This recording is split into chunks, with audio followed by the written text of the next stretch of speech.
So, hi everybody. Welcome to the final feedback video for this run of the course. A little bit sad, I guess, but also, Yeah, I guess, yeah, it's always a little bit bittersweet, isn't it? Because there's so many really positive experiences and conversations happening, and the course is kind of coming to a close, and it's a little bit bittersweet in a way.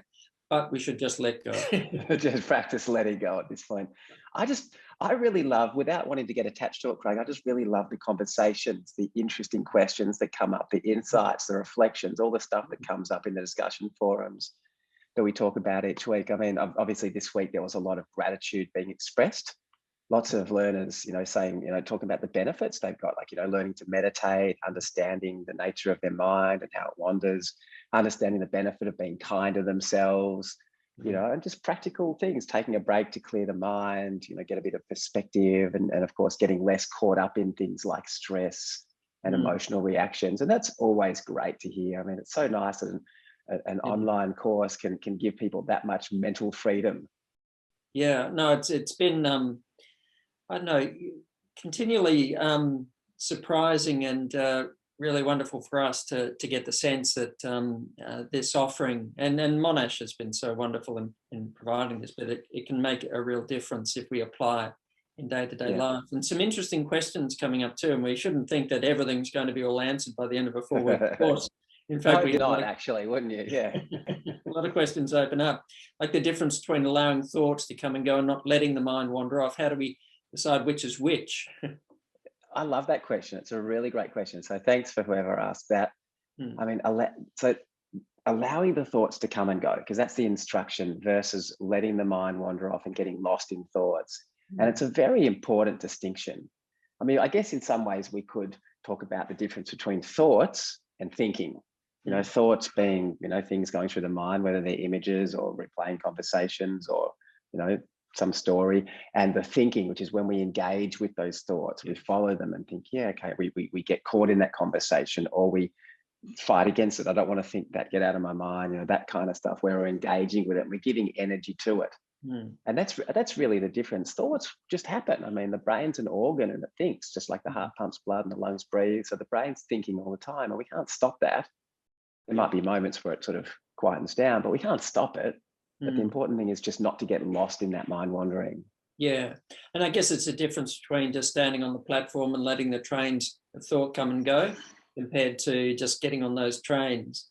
And it's interesting how experiencing something's one thing, but internalizing it's another thing. And I think that's really where we get caught up in those thoughts. Something negative happens and all of a sudden we're consumed by the thoughts, we're lost in the thoughts, and we forget ourselves as that kind of the awareness behind the thoughts. And that's where the kind of the freedom from the thinking is, not when we're consumed by the thoughts and, as it, in a sense, give our power to them. Yes, that's right. Other questions coming up about taking off the training wheels. We've got these guided meditations every week, and it's good to have that coaching, those Yeah, guided practices. But in the beginning, but then some people are like, well, maybe I don't need them as much. Maybe I could start to sort of, yeah, practice without the support of that. So, yeah, what yeah. would you have to say about that? Well, look, I just really recommend it because the aim's not to be dependent on having to have a guided practice and somebody else guiding us through. Because the external prompt, somebody speaking us through, is kind of reminding us to come back. So it's a sort of like an attentional prompt. And it's also hopefully the tone of the voice is communicating that non-judgmental, sort of gentle, curious attitude. But we want to internalize that awareness and that attitude. And so, but when we don't have the guided practice, it is more challenging. The mind wanders off more, and we'll Yeah, probably tend to get a little bit irritated with ourselves a bit more, a bit disappointed I'm not having the experience I want to have. Or, I wanted to, float off into the ether and stuff, and and so in a sense, we need to learn to internalize the awareness and the attitude. And so, although the practice we do by ourselves is in some ways more difficult, it's actually more useful ultimately. We yeah, develop our that's right. balance better when we take the trainer wheels off, although we will wobble more. And I think that, and I think in a way, if we can just, start practicing a few times without it, go back and use it a few times without it, and not almost sort of like weaning ourselves off it, then that's good in the long term. Because when we're stepping into complex situations in our day-to-day life, we can't sort of say, "Hey, stop, everybody! I've got to, sort of get something to remind me to be mindful." We want to internalize that ability. Yeah, definitely.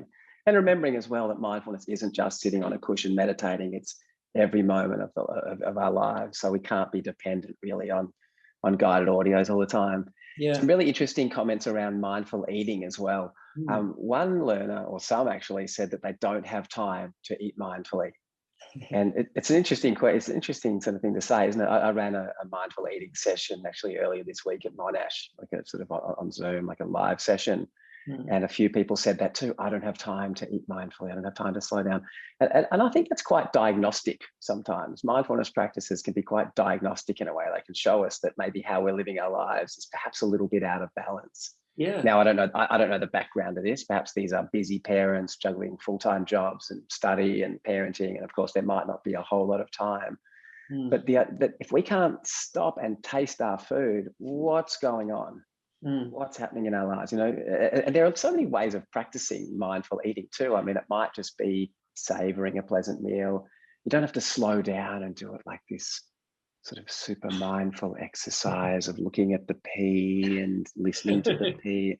I mean, obviously that's an exercise you can do, but then it's how do you bring a little bit more mindfulness? One rice grain at a time. And it's kind of a notion that being mindful means being slow.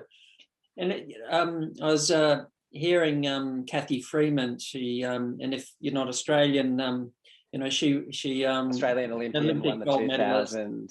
Yeah, 400 meters, and she learned a lot of these kinds of techniques in the lead up to it.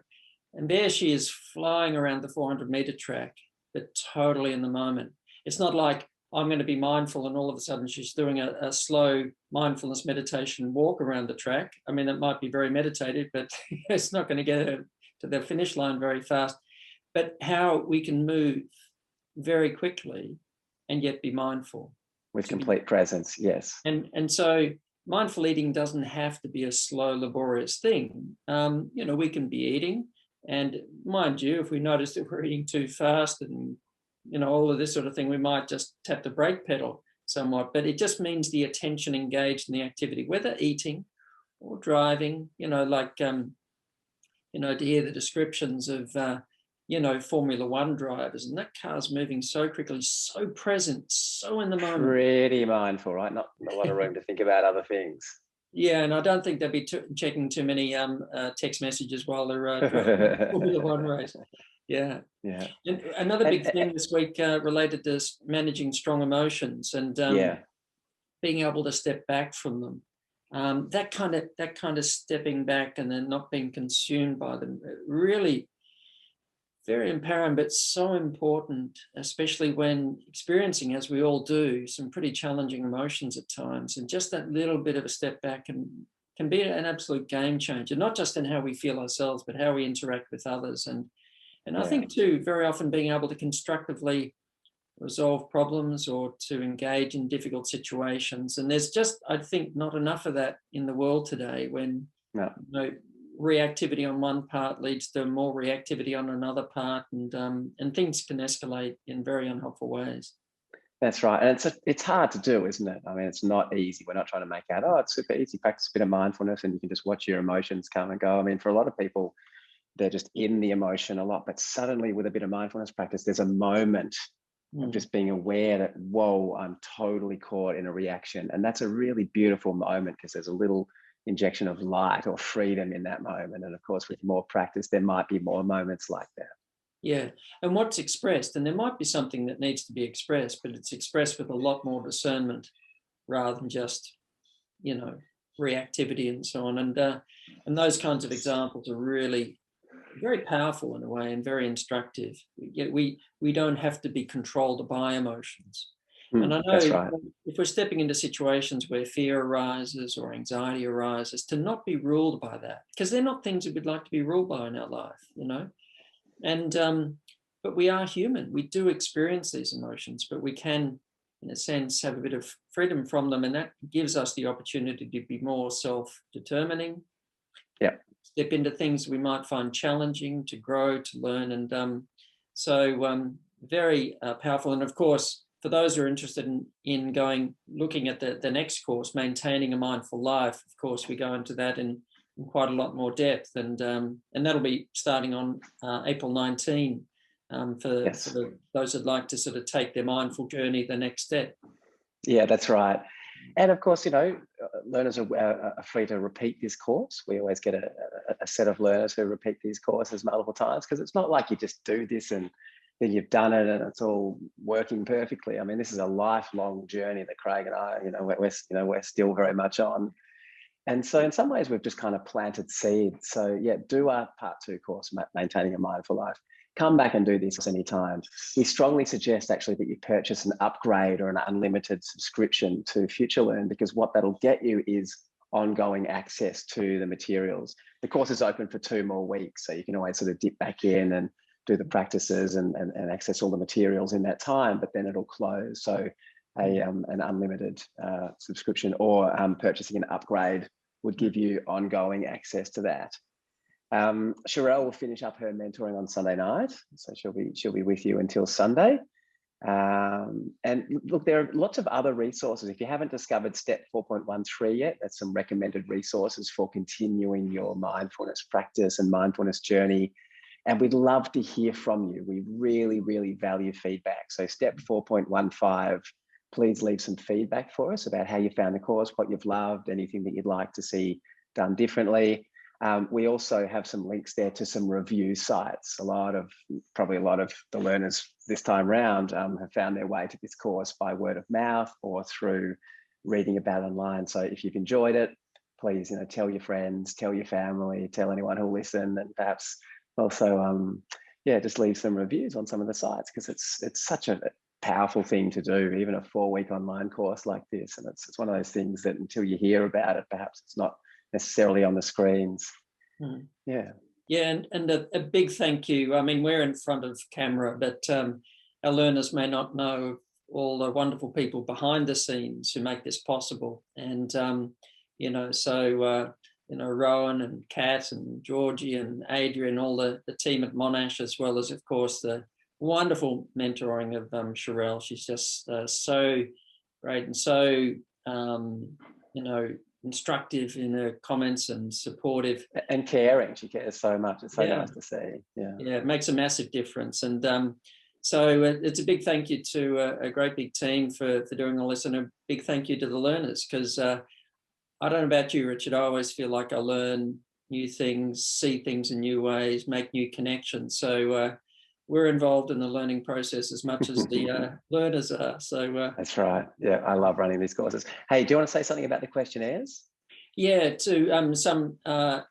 many will have completed the pre-course questionnaires. And if you have, then please do complete the post-course questionnaires as well, where we're interested to see the impact of this course on things like self-compassion and pro-sociality, our care and consideration for others. And so be very interested. Please do complete the post-course questionnaires if you completed the first batch, and we'll be very interested to see what we find. Yeah, fantastic. But until then, it's been a pleasure. So just happy practicing to everybody. Really keep up the practice. Whatever's helping, keep doing it, because it's that consistent practice over time that really makes a difference.